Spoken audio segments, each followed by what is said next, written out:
G'day, I'm Aaron from Collins Gregory Real Estate, and I wanted to bring you an important update on some recently announced plans to make further changes to the residential tenancy laws here in Queensland. The plan changes were only announced by the Queensland Premier on Sunday the 4th of February 2024. So let's go through those changes now. Probably the most important change being considered is to the current limit on rental increases in Queensland. The government is planning to adjust the current limit to apply to a rental property itself and not just the tenancy. This means that rent pricing will be set once every 12 months, regardless of what happens with the tenancy for the property or if new tenants move in.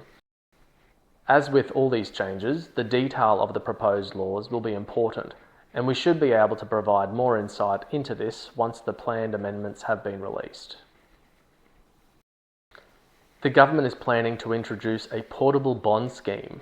The government hopes that tenants will have the ability to transfer their bonds when moving from one rental property to another. There will be further movement to ban all forms of rent bidding. The government plans to introduce strict penalties that will be enforced against agents engaging or encouraging such practices. There are several other amendments that are being planned to strengthen renter rights here in Queensland. The first is a new framework to be created for parties to agree on installing modifications in rental properties, giving tenants more control over their living spaces. The next is that agents and owners will now be potentially required to provide 48 hours notice before entering a property.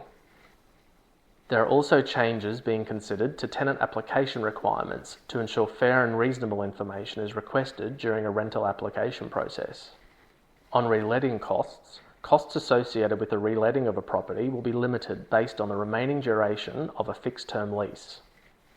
Renters will also be required to be offered a fee-free option to pay their rent. With respect to utility charges, to ensure fairness, any utility charges such as power and water must be passed on promptly to a renter. Previous discussions on this point have been around only requiring tenants to pay utility charges when they have been issued within 30 days of the actual charge being due. As with all of the recent reforms, the detail and implementation of the proposed changes will be important. Once the planned amendments are released to the Queensland Parliament, we'll be able to provide further insights for our owners. So thanks for joining me. If you have any questions or would like to discuss further, please get in touch with Anita or myself. We'd be happy to help.